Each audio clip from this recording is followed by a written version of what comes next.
رات کا آخری پہر تھا۔ مکہ کی گلیاں سنسان تھیں، ستارے خاموش تھے، ہوا رکی ہوئی تھی، اور اس رات پوری کائنات کسی انتظار میں تھی۔ ایک انسان جو تمام انسانوں میں سب سے بلند تھا، اپنے بستر پر آرام فرما تھا۔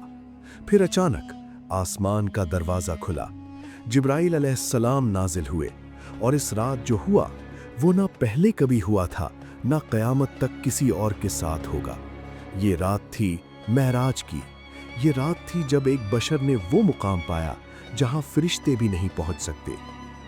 سن نبوت کا 10واں سال، مورخین اسے عام الحزن کہتے ہیں، یعنی غم کا سال۔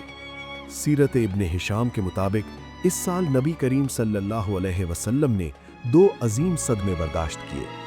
پہلے آپ صلی اللہ علیہ وسلم کی محبوبہ زوجہ حضرت خدیجہ رضی اللہ عنہا کا انتقال ہوا۔ وہ جو ہر مصیبت میں سایہ بنتی تھی، وہ چلی گئی۔ پھر آپ صلی اللہ علیہ وسلم کے چچا حضرت ابو طالب بھی دنیا سے رخصت ہوئے۔ وہ جو ظالموں کے سامنے ڈھال بنتے تھے، وہ بھی نہ رہے۔ مکہ کے کافر بے لگام ہو گئے۔ طائف کا سفر ہوا اور وہاں پتھر برسائے گئے۔ نبی صلی اللہ علیہ وسلم کے پاؤں لہو لہان ہوئے۔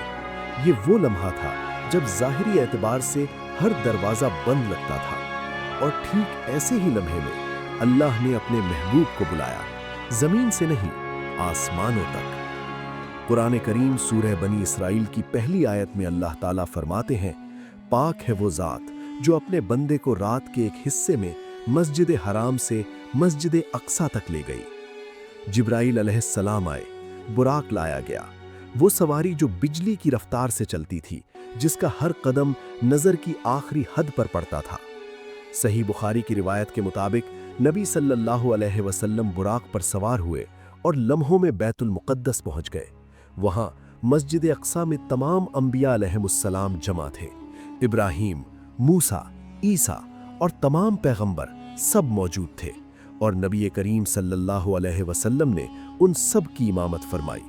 ذرا سوچیں، تمام انبیاء کے امام، تمام رسولوں کے پیشوا، خاتم النبیین صلی اللہ علیہ وسلم، یہ اعزاز کسی اور کو نہیں ملا، نہ ملے گا۔ صحیح مسلم کی روایت کے مطابق اس کے بعد آسمان کی طرف سفر شروع ہوا۔ پہلے آسمان کا دروازہ کھٹکھٹایا گیا۔ فرشتے نے پوچھا، کون ہے؟ جبرائیل نے کہا، میں جبرائیل ہوں۔ پوچھا گیا، ساتھ کون ہے؟ جواب آیا، محمد صلی اللہ علیہ وسلم۔ سوال ہوا، کیا انہیں بلایا گیا ہے؟ جبرائیل نے کہا، ہاں، اور دروازہ کھل گیا۔ پہلے آسمان پر حضرت آدم علیہ السلام سے ملاقات ہوئی، تمام انسانوں کے جد امجد۔ انہوں نے نبی صلی اللہ علیہ وسلم کو خوش آمدید کہا اور آپ صلی اللہ علیہ وسلم کے لیے دعا فرمائی۔ دوسرے آسمان پر حضرت یحییٰ اور حضرت عیسیٰ علیہ السلام ملے۔ تیسرے پر حضرت یوسف علیہ السلام، جنہیں دنیا کا نصف حسن دیا گیا تھا، وہ موجود تھے۔ چوتھے آسمان پر حضرت ادریس علیہ السلام تھے، جنہیں اللہ نے بلند مقام عطا فرمایا۔ پانچویں پر حضرت ہارون علیہ السلام، جن کی محبت ان کی قوم کے دلوں میں بسی تھی۔ چھٹے آسمان پر حضرت موسیٰ علیہ السلام۔ جب نبی صلی اللہ علیہ وسلم آگے بڑھے تو موسیٰ علیہ السلام کی آنکھوں میں آنسو آ گئے۔ کسی نے پوچھا، کیوں روتے ہیں؟ فرمایا، یہ نوجوان مجھ سے بعد میں آیا، لیکن اس کی امت کے لوگ جنت میں مجھ سے زیادہ جائیں گے۔ اور ساتویں آسمان پر حضرت ابراہیم علیہ السلام، خلیل اللہ، بیت المعمور کی دیوار سے ٹیک لگائے بیٹھے تھے۔ وہ بیت المعمور جہاں روزانہ 70,000 فرشتے عبادت کرتے ہیں اور پھر دوبارہ کبھی نہیں لوٹتے۔ ساتویں آسمان سے بھی آگے، وہاں جہاں کسی فرشتے کی رسائی نہیں، وہاں جہاں جبرائیل علیہ السلام نے بھی رکنا پڑا، سدرۃ المنتہا، وہ بیری کا درخت جس پر اللہ کے نور کے پروانے تھے، جس کی عظمت بیان سے باہر تھی۔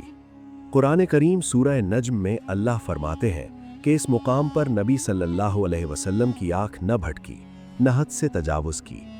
جبرائیل علیہ السلام نے کہا، یا رسول اللہ صلی اللہ علیہ وسلم، آگے میں نہیں جا سکتا، اگر میں ایک قدم اور بڑھاؤں تو جل کر خاکستر ہو جاؤں گا۔ لیکن محمد صلی اللہ علیہ وسلم آگے بڑھے، اکیلے، بے خوف، اللہ کے محبوب، اپنے رب کے پاس۔ واپسی پر حضرت موسیٰ علیہ السلام نے پوچھا، آپ کی امت پر کیا فرض ہوا؟ نبی علیہ السلام نے فرمایا،